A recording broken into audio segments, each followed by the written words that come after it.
Sehabis dari pertemuan di Makkah, Wali Paidi kembali lagi ke Indonesia.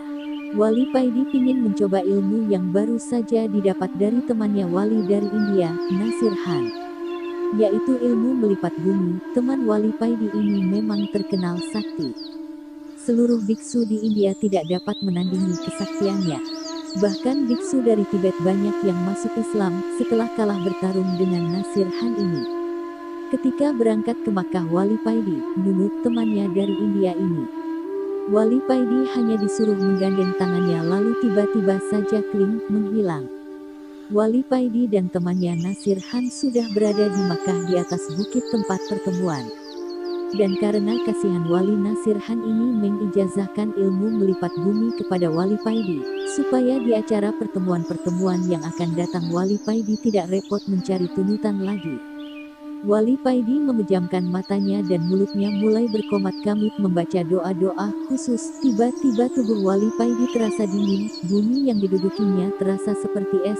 Wali Paidi membuka matanya, tampak di depannya bukit yang tertutup es. Dia melihat ke bawah, bumi yang didudukinya juga terbuat dari es.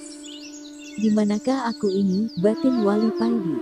Wali Paidi berdiri, melihat sekelilingnya, semuanya tampak putih tertutup salju. Wali Paidi berjalan mengitari tempat yang belum pernah dilihat selama hidupnya, sepi tiada orang sama sekali. Lamat-lamat Wali Paidi mendengar ada orang yang bersenandung membaca solawat. Wali Paidi dengan langkah perlahan-lahan mengikuti asal suara senandung solawat tersebut, dan tampaklah di depannya beruang besar putih, membungkuk di tepi sungai mencari makanan ikan segar. Masya Allah, ternyata yang bersenandung itu bukan manusia tapi beruang putih ini. Wali Paidi berhenti. Beruang putih itu menoleh kepada Wali Paidi dan berkata kepadanya, "Assalamualaikum," ucap beruang itu. "Waalaikumsalam," jawab Wali Paidi dengan perasaan kaget dan heran. "Kamu Wali Paidi ya? Aku tadi dapat kabar kalau nanti ada orang yang kesasar ke sini, namanya Wali Paidi," ucap beruang itu. Setelah memakan ikan yang baru didapatnya, beruang putih itu melanjutkan berkata lagi, "Kamu jangan khawatir, memang sudah biasa orang belajar itu tidak bisa langsung menguasai ilmu yang baru didapatnya. Cobalah sekali lagi," kata beruang tersebut lalu pergi meninggalkan Wali Paidi. Wali Paidi diam 1000 bahasa. Wali Paidi mendongak ke atas melihat posisi matahari. Ternyata dia kesasar ke kutub selatan, dan bertemu beruang putih yang bisa bicara. Setelah sholat sunnah 2 rakaat, Wali Paidi mulai merapal doanya kembali dan kling. Wali Paidi membuka matanya kembali, dan betapa kagetnya Wali Paidi ketika membuka matanya, tampak di sekelilingnya banyak orang berlarian dengan memakai baju gamis selutut dengan memakai surban, tampak di tangan mereka senjata AK-47, terdengar suara bising peluru berseliweran. "Aduh, kesasar lagi aku ini, tadi kesasar ke kutub selatan, sekarang kesasar lagi ke Afghanistan, wes kok gak kesasar ke Hollywood saja." Wali Paidi mengamati salah satu pasukan yang semuanya berjenggot panjang. Wali Paidi tersenyum sendiri melihat jenggot mereka. Memang di negara yang dikuasai Taliban ini bukan operasi helm yang dilakukan di sana tapi operasi jenggot. Kalau ada laki-laki yang tidak berjenggot maka kena tilang. Wali Paidi berdiri berjalan mencari ke tempat yang sepi. Wali Paidi tidak suka dengan peperangan. Wali Paidi memutuskan untuk langsung pergi saja. Setelah menemukan tempat yang sepi, Wali Paidi mulai merapal doa-doa ilmu melipat buminya lagi.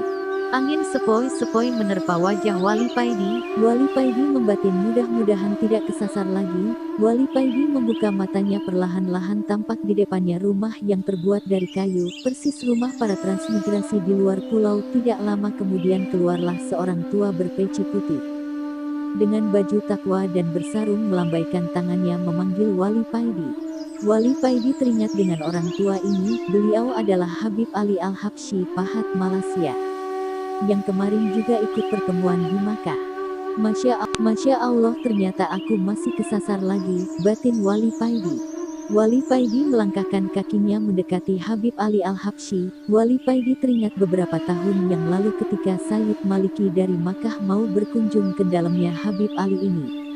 Di dalam perjalanan Sayyid Maliki ini tiba-tiba merasakan kangen yang amat sangat terhadap datuknya baginda Nabi Muhammad. Setelah sampai di depan dalam Habib Ali, Habib Ali hanya menyuruh masuk Sayyid Maliki. Sedang rombongan yang lain disuruh menunggu di luar. Beberapa menit kemudian Sayyid Maliki keluar dengan beruraikan air mata.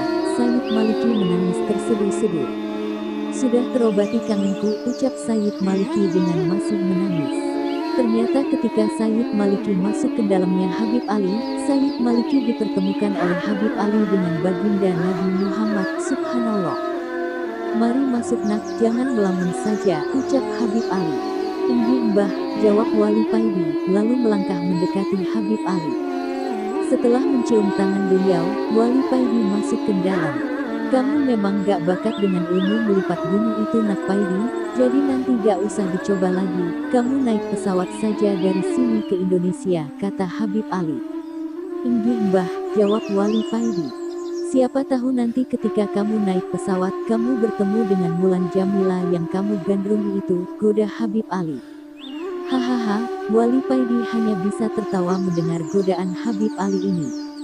Setelah makan bersama, Wali Paidi pamit pulang. Habib Ali menepuk-nepuk pundak Wali Paidi mengantarkannya keluar dari dalam.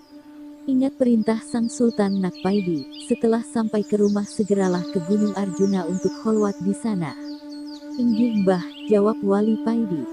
Setelah mencium tangan Habib Ali, Wali Paidi beranjak pergi ke bandara, naik pesawat pulang ke Indonesia. Bersambung. Jangan lupa like dan subscribe.